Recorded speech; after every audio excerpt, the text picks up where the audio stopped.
नमस्कार दोस्तों, teaching with Shivam में आप सभी का हार्दिक स्वागत है। आइए देखते हैं भाई गांधी के सभी आंदोलन यानी कि गांधी जी के सभी आंदोलन संक्षिप्त परिचय की बात करें भाई तो इनका जो जन्म हुआ था वो 2 अक्टूबर 1869 को पोरबंदर गुजरात में हुआ। सभी आंदोलन विद फैक्ट और ऑल कॉम्पिटिटिव एग्जाम के लिए बहुत ही महत्वपूर्ण क्लास है। अगर हम बात करें भाई 2 अक्टूबर को अंतर्राष्ट्रीय अहिंसा दिवस के रूप में मनाया जाता है। तो एक प्रश्न है भाई 2 अक्टूबर को और क्या मनाते हैं? अंतर्राष्ट्रीय अहिंसा दिवस मनाते हैं भाई।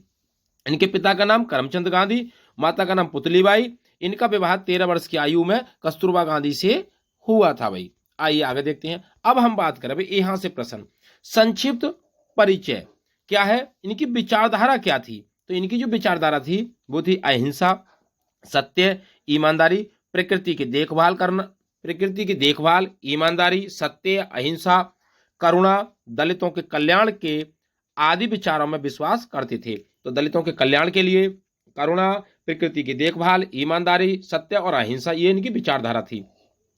राजनीतिक गुरु कौन थे? प्रश्न यहां से पूछा हुआ, वेरी वेरी इंपोर्टेंट प्रश्न है भाई, यहां से पूछता है भाई कि महात्मा गांधी जी के राजनीतिक गुरु कौन थे? तो वो थे गोपाल कृष्ण गोखले। गोपाल कृष्ण गोखले इनके क्या थे?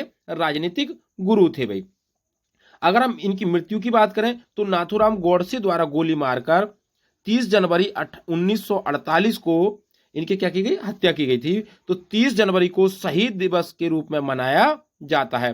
तो 30 जनवरी शहीद दिवस के रूप में मनाया जाता है भाई। आइए हम बात करें भाई राजनीतिक गुरु गोपाल कृष्ण गोखले। यहां से देखें भाई ये हो चुका है कि दक्षिण अफ्रीका से इनकी वापसी के उपलक्ष्य में प्रत्येक वर्ष 9 जनवरी को, यहां से प्रश्न पूछा हुआ है भैया, ये वाला प्रश्न पूछा हुआ है विगत परीक्षाओं में कि 9 जनवरी को प्रवासी भारतीय दिवस मनाया जाता है।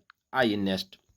अब हम यहां से बात करें इनकी पुस्तकें कौन कौन सी हैं भाई? तो है Hind Swaraj, my experiment with truth आत्मकथा, ये इनकी क्या भाई? आत्मकथा है भैया। साप्ताहिक पत्रिकाओं की बात करें भाई कौन कौन सी है?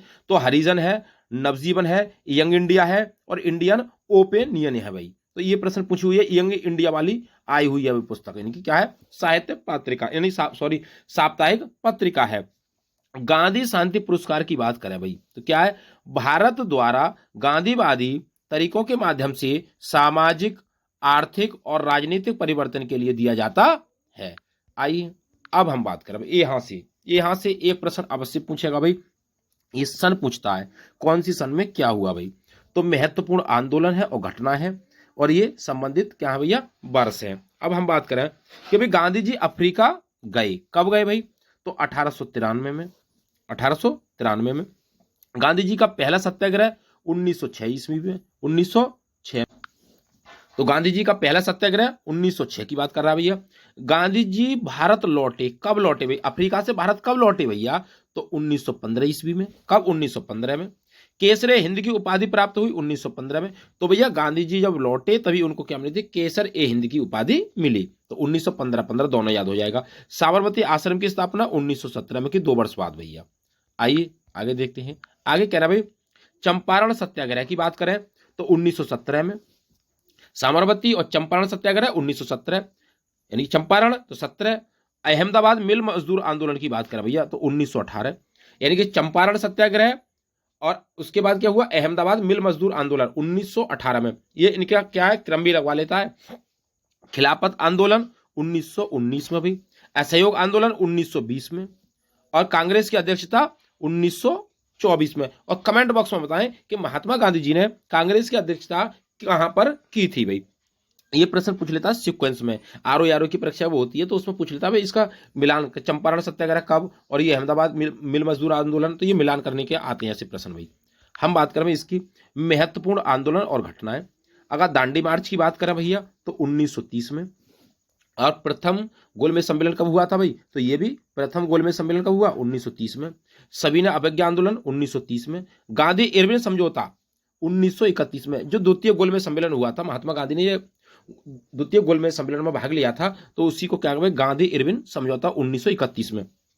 द्वितीय गोलमेज सम्मेलन 1931, पूना समझौता 1932 में और तीसरा गोलमेज सम्मेलन हुआ था पूना समझौता भाई 1932 में भाई। आइए आगे देखते हैं। आगे कह रहा है भाई हरिजन संघ स्थापना, ये प्रश्न पूछा हुआ है भाई, तो ऐसे प्रश्न आ जाते हैं भाई एग्जाम के अंदर। क्या हरिजन संघ स्थापना की बात करें 1932 में, और भारत छोड़ो आंदोलन की बात करें 1942 में भाई। आइए नेक्स्ट आगे देखते हैं। कह रहे हैं भैया आश्रम और स्थान, यानी कौन सा आश्रम कहाँ है और स्थान। जैसे हम बात करें फिनिक्स आश्रम की बात करें, ये कहाँ पर है, तो ये भाई डरबन में है, दक्षिण अफ्रीका में। कहाँ पर है भैया, दक्षिण अफ्रीका में है, डरबन में। और टॉल स्टॉय आश्रम की बात करें भैया, तो ये जोहान्सबर्ग में है, लेकिन है दक्षिण अफ्रीका में। कहाँ पर है भैया, दक्षिण अफ्रीका में ही है। साबरमती आश्रम की बात करें तो ये है अहमदाबाद में। कहाँ पर है भैया, अहमदाबाद। और सत्याग्रह आश्रम की बात करें ये कहाँ पर है भैया, तो ये भी अहमदाबाद में है। और अनासक्ति आश्रम की बात करें तो ये कोसानी उत्तराखंड के अंदर स्थित है। तो ये इतने आश्रम थे, महत्वपूर्ण आश्रम। अभी फिनिक्स, डरबन, टॉलस्टॉय, जोहान्सबर्ग और साबरमती आश्रम अहमदाबाद। सत्याग्रह की पूछ ले तो अहमदाबाद, और अनासक्ति पूछ ले तो भैया कोसानी।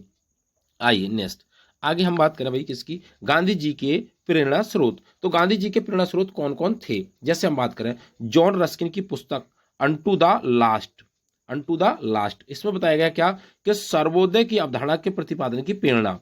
जैसे गांधी जी को प्रेरणा किससे मिली थी, जैसे सर्वोदय की अवधारणा के प्रतिपादन की प्रेरणा कहां से मिली थी, तो एक किताब है जॉन रस्किन की, कौन सी पुस्तक है भैया, अनटू द लास्ट। तो ये प्रश्न इंपोर्टेंट है भैया, यानी कि रस्किन की ये किताब भी पूछ लेता है भाई, रस्किन की किताब कौन सी है भैया, तो पुस्तक कौन सी है, अनटू द लास्ट इनकी भी क्या है, पुस्तक है। और यहां से महात्मा गांधी जी को क्या प्रेरणा मिली थी, तो सर्वोदय की अवधारणा के प्रतिपादन की प्रेरणा। अब हम बात करें लियो टॉलस्टॉय, लियो टॉलस्टॉय की एक पुस्तक है भाई, एक ये क्या थे, प्रसिद्ध रूस लेखक थे। ये कहाँ के थे भैया, ये रूस के, कहाँ के थे, रूस के थे। और इनकी पुस्तक से क्या प्रेरणा मिली, इनसे क्या प्रेरणा मिली महात्मा गांधी जी को, कि अहिंसक असहयोग पर आधार प्राप्त किया। अहिंसक असहयोग का आधार प्राप्त किया किसने, महात्मा गांधी जी ने लियो टॉलस्टॉय से। गोपाल कृष्ण गोखले की बात करें भाई, इनसे क्या प्रेरणा मिली महात्मा गांधी जी को, तो गांधी जी ने उन्हें अपना राजनीतिक गुरु और मार्गदर्शक मानते थे। तो भैया गांधी जी जो है वो गोपाल कृष्ण गोखले को अपना राजनीतिक गुरु मानते थे। तो ये आपको ध्यान रखना है भाई। हम बात करें भाई आगे, आइए देखते हैं। आगे कह रहा भाई उद्धरण और कोटेशन। अब क्या कोटेशन की बात करें भाई, जैसे खुशी तब मिलेगी जब आप सोचते हैं और जो कहते हैं और जो करते हैं ये सामंजस्य में हो। तो ये कोटेशन है किसकी, महात्मा गांधी जी द्वारा, यानी कि गांधी जी द्वारा दिए हुए ये क्या है भैया, कोटेशन है, इन्होंने बताया था महात्मा गांधी जी ने। कमजोर व्यक्ति कभी क्षमा नहीं कर सकता, क्षमा करना शक्तिशाली व्यक्ति का गुण है भाई। अब अगर हम बात करें भाई किसकी, अगर हम बात करें किसकी भैया, कि आपको मानवता में विश्वास नहीं खोना चाहिए, मानवता सागर के समान है। यानी कि आपको मानवता में विश्वास नहीं खोना चाहिए, मानवता जो है वो सागर के समान है। यदि सागर की कुछ बूंदा गंदी हैं तो पूरा सागर गंदा नहीं हो जाता। तो ये कोटेशन किसने दी थी, महात्मा गांधी जी ने। अगर पहले बात करें भाई खुशी तब मिलेगी, खुशी तब मिलेगी जब आप जो सोचते हैं और जो कहते हैं और जो करते हैं सामंजस्य में हो। कमजोर व्यक्ति कभी क्षमा नहीं कर सकता, क्षमा करना शक्तिशाली व्यक्ति का गुण है। आपको मानवता में विश्वास नहीं खोना चाहिए, मानवता सागर के समान है। यदि सागर की कुछ बूंदें गंदी है तो पूरा सागर गंदा नहीं माना जाता है। ये कोटेशन भाई महात्मा गांधी जी द्वारा दी हुई है। तो उम्मीद करता हूं दोस्तों गांधी जी से संबंधित जो महत्वपूर्ण फैक्ट थे आपको अच्छे लगे होंगे। वीडियो आपको अच्छी लगी हो तो ये वीडियो को ज़्यादा से ज़्यादा शेयर करें और लाइक करें। यदि चैनल पर नए हैं तो चैनल को सब्सक्राइब करें और कमेंट बॉक्स में अपना सुझाव अवश्य दें। ऑल द बेस्ट, थैंक्स, जय हिंद, जय भारत।